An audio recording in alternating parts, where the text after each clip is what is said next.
So today we are going to start our chapter number 1, A Fairy Child. आज हम एक फेरी के बारे में पढ़ने वाले हैं और उसके बेबी के बारे में पढ़ेंगे। और आज का हमारा थीम है गुडनेस, यानी जो अच्छाई हो। अब देखो, जो हम देखते हैं कार्टून्स देखते हैं तो उसी में हम फेरीज देखते हैं ना, फेरी टेल, ये सब चीजें हम आजकल कार्टून में देखते हैं। पर एक टाइम ऐसा था जब हमारे पास फेरीज होती थी और उनका भी एक अलग वर्ल्ड होता था, यानी उनकी भी एक अलग दुनिया होती थी। तो students will be able to know about the world more. आज बच्चे इस वर्ल्ड के बारे में और ज्यादा जानेंगे। Students will be encouraged to be a human being. और आज बच्चे एक अच्छा इंसान बनना भी क्या करेंगे, उसके मतलब अच्छा इंसान बनना कितना जरूरी होता है वो भी सीखेंगे। तो देखो, ये पूरा क्या है, फेरी टेल। देखो इतने सारे क्या है, हॉर्सेस है, इतनी सारी फेरीज हैं, बहुत ही अच्छे अच्छे क्लाउड्स हैं, बहुत ही बड़े बड़े महल है। तो देखो, ये पिक्चर ही इतनी अच्छी लग रही है। तो चलो देखते हैं पोएम में हमको क्या क्या चीजें बताई गई। Children born of fairy stock never need for shirt or frock, never want for food or fire, always get their heart's desire. यानी जो फेरी वाले बच्चे होते हैं वो इतने ज्यादा उनके पास स्टॉक होता है, भर भर कर चीजें होती हैं। वो उनको ये नहीं चाहिए कि जैसे हम बोलते हैं ना कि मम्मी शर्ट दिला दो, फ्रॉक दिला दो, आज मुझे न्यू ड्रेस दिला दो, शूज दिला दो, तो वो कभी भी ये डिमांड नहीं करते। ना हमको शर्ट चाहिए, ना फ्रॉक चाहिए, ना ही खाना चाहिए, ना ही कोई फायर चाहिए, ना ही कोई आग चाहिए। उनको कुछ भी नहीं चाहिए, क्योंकि जो भी उनके पास होता है वो ऑलरेडी बहुत ही ज्यादा अमाउंट में प्रेजेंट होता है। यानी उनके पास पहले से ही सारी चीजें हैं, उनको और किसी और चीज की नीड नहीं है।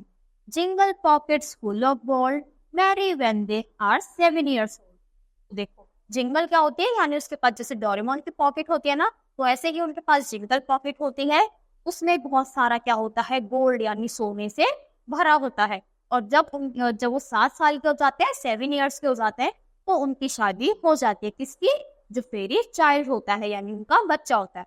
तो देखो, ये अभी बेबी है, जैसे ही वो 7 साल का हो जाएगा उसकी शादी हो जाएगी और उसको किसी भी चीज की जरूरत नहीं है, क्योंकि पहले से ही उसको सब क्या है, बहुत ज्यादा अमाउंट में पहले से ही उसके पास प्रेजेंट है।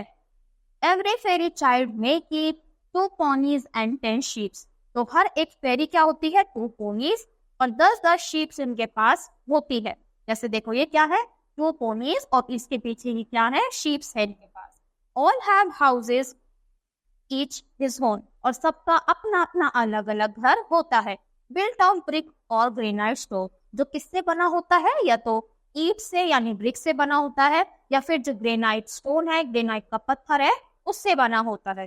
They live on cherries, they run wild, I had love to be a fairy child. यानी उन पे चेरीज लगी रहती हैं और इधर उधर वो जाते हैं, और मैं तो ये चाहता हूँ कि काश मैं एक फेरी का बच्चा होता, फेरी चाइल्ड होता। क्योंकि ये बोल रहा है कि वो वर्ल्ड इतना अच्छा होता है, इतना ब्यूटीफुल होता है, उनको किसी चीज की डिमांड की जरूरत नहीं होती, उनके पास पहले से ही सब चीजें हैं। अब देखो, हम तो रोज देते हैं कि मम्मी साइकिल दिला दो, मम्मी ये दिला दो, तो उनको चाहिए ही नहीं, उनके पास पहले से ही सब चीजें हैं और सब कुछ क्या है, बहुत ही अच्छा अच्छा है। खाना भी अच्छा अच्छा मिल रहा है और रहने के लिए भी घर है, और सबके पास बहुत ही बड़ा सा ड्रीम क्या है, बिल्कुल ही बहुत बड़ा सा ड्रीम हाउस है। सब चीजें उनके पास पहले से ही प्रेजेंट है। तो आई होप आपको स्टोरी अच्छी लगी होगी और समझ भी आएगी। तो आज के लिए इतना ही, मिलते हैं अपनी नेक्स्ट वीडियो में। Thank you.